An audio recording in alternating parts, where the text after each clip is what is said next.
Okay, can everybody see the Microsoft Word document here? Okay, I've included this in the chat, a link to these Google Docs, so feel free to open that up and follow along. I'm actually just using a Word document. It seems to work better with Zoom. But both of the handouts that I'm going to go through are just Google Docs that are linked in the chat there. So I'm Cindy Raisor, and I direct the writing program at the Bush School. And what I've developed here for today is I'm going to share with you a workshop and or a lesson plan that I have conducted for our students at the Bush School as they prepare their integrative learning portfolios to receive a writing award called the Medal of Excellence.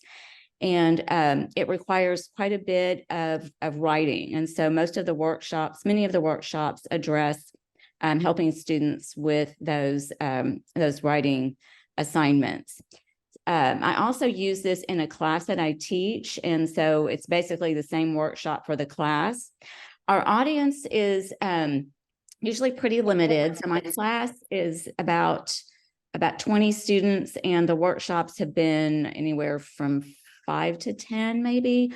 So a lot of the things that I'm going to show you today are really developed more for a smaller group. But I think you could use this, you could adapt it for a much larger group and use some of the principles in a lot of different contexts. And so what I've done is I've just basically, it's kind of like a make and take. You can download this and use it and adapt it as you see fit. Before the workshop, I assign these 3 videos for the students to watch, and they are fairly short. So the first one's only 3 minutes. The second 2 are developed from John Spencer, and, again, they're pretty short. And I ask the students to be able to answer these questions and come prepared to discuss. So in the comments here on the right-hand side, I have some tips about how you might adapt that out of class assignment. So a little bit of it's flipped, but how you might adapt it, you could certainly, if you teach online or you wanted to flip some of the discussion to a discussion board, you could do that. Or you could give them a handout in the class prior and give them the discussion questions so that they come prepared to talk about it. And that comes actually, that tip comes from my doing this a couple of times and realized that the students were watching the videos, but they really weren't prepared to engage at the level that I needed them to get the most out of the discussion without thinking about those questions and having those questions ahead of time. So I highly recommend that you have a way to get those to them, either in an email or a discussion board or on a handout. And so the goal of this then is really helping them build some conceptual understanding in your discipline through generative AI. And I'm going to use these resources as a way to help students understand how to use generative AI, particularly with prompt engineering. And since I teach writing classes, you might wonder, why am I assigning, how to use ChatGPT in a high school math class? And it's because the video does a really good job of watching the professor model what it looks like to interact with generative AI to teach his students and actually to help facilitate learning in his math classes. And so I wanted my students to think about and look at what are the strategies that professor is using to interact with ChatGPT to learn about p-values, and which I don't really even know what that is. And so, but what I was interested in is the way that he was engaged with it. So basically, like I said, the workshop's about an hour, and when the students come into class, it's divided into 2 parts. One part is to discuss the videos, and you could do this as a think, pair, share if you have a large class. Again, you could do it as a discussion board. I was able to engage with the students since our class is fairly small, but giving them the questions ahead of time, again, is good. So what I have here in blue are my notes. It's my cheat sheet for myself. After I've watched the videos and how would I answer these questions just to make sure that the students are understanding question, how did the instructor prompt AI to adjust the outputs to enhance student learning? And I would encourage the students to just take notes while they're watching the videos. So, for example, he asked ChatGPT to explain the answer that he was asking about these p-values in simpler terms. He refined the prompts. He reframed questions.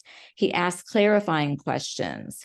And I don't think your students will miss that because he says he's doing that while he's doing it. So it's kind of like, he says, note here how I'm reframing my question and I'm asking clarifying questions to help me better understand some of these difficult topics. So I think it's good for our students to understand and to really articulate for themselves what they're seeing, but also to identify what they see the professor or the instructor doing there.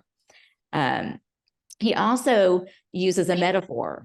So, he helps the students to think about, how might you understand something better if somebody had to create an analogy or metaphor for you. And he gives an example with basketball. The next question then, again, just asks the students to think about the outputs. And so what were the results of those? And again, he tells you as he's doing it, it's like he's thinking aloud the process that he's using. And so he comments that it's, giving him less academic vocabulary as he's prompting the ChatGPT to simplify its output. And he even says, look how I asked it to address the learner specifically, moving from third person to second person you. So those are things that really, I think, are coming from those John Spencer videos, or at least the first one. The second or the last questions, the final 3 and 4 are really for students to think about all 3 videos together and to brainstorm just from what they see there, what are some of the things AI can do well and maybe not so well. And this is where the ice cream video, I think, is particularly helpful because what he does there is he just uses that metaphor to explain that we can think about AI outputs in a way like ice cream. It can work well to do certain things like synthesize and generalize, but your outputs may be very bland. Like you might only get vanilla, chocolate, strawberry, which will help build your conceptual understanding. But what it won't do oftentimes is provide you the types of graphics that you might need to help you understand something. And then more specifically, it lacks context. Sometimes these outputs, it lacks voice, it lacks empathy. In other words, the outputs were really boring. I think he used an example of when he asked it to create a lesson plan from an outline he gave it. And he said it did it, but it was really boring.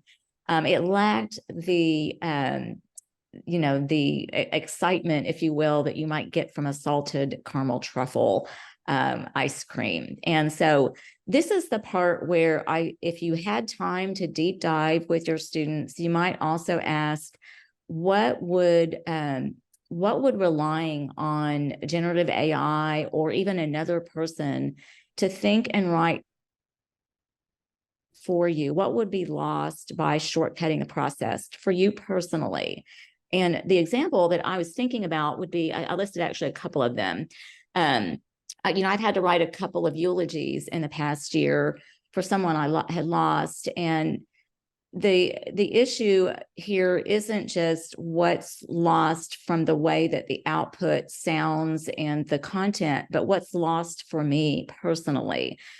So when you have to write something yourself, there are things that benefit you personally I think about just the grieving process or the therapy that comes from having to work through something on your own than relying on another tool or another person to do it for you. Another example might be a letter of apology. Even if you don't send it, just working through what would you say to go through that process of either apology or even asking forgiveness or whatever that might be, that you just would lose by depending on something else to do it. So those are ways, I have a couple of others there too, a love letter or a blog post or something like that would also be ways that if you relied on somebody else to do it, there might be a lot more lost than just not good content generated. And so these are some of the things that were some big takeaways from those videos. Brainstorming, that these are things that generative AI can help students learn from, kind of thinking outside the box or even role playing to help them interact with it to build their conceptual understanding, or maybe even just solidifying what they already know by expanding their learning. Okay, so the second part of this is really the fun part. I call this the ice cream sandwich part, and I pass out ice cream the John Spencer video, but realistically doing like ice cream bar or something that would really make that object lesson a little bit clearer is not realistic. And so I wanted it to be something fun that they would remember. And it also lent itself to my handouts, which is going to be wrapped around, beginning and end from the like an ice cream sandwich. So it was easy to do, to just bring ice cream sandwiches and pass them out.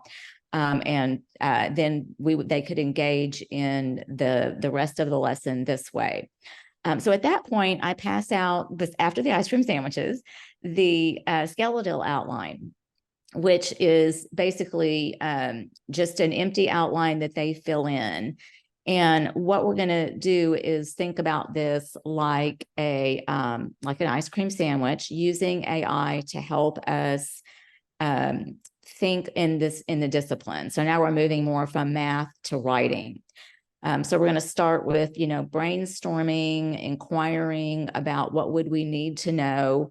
And the filling, we're going to use the 5 Ps, because in my classes, that's the content of the writing assignment that we start with. So we start with those 5 Ps and then, or fill in with those 5 Ps, and then we reflect at the end. So it looks like an ice cream sandwich. And so if you open up that second link, you'll get the skeletal outline that the students have.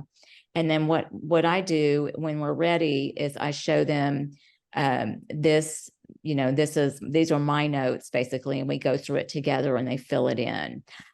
So we start with the human expert would be asking in a writing class, what do I need to know? Or how do experts in my discipline think? What are my strategies of inquiry?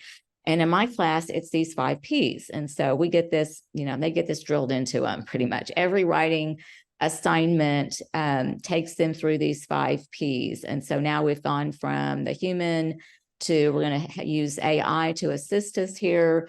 So the first P might be identifying the stakeholders, values, risks, different points of view. And here's just an example of what we got from one of the prompts there. So identify customers of intelligence analysts would write for. So this helps them learn a little bit about the different kinds of audiences that they might be writing for. It depends on what the assignment is, though.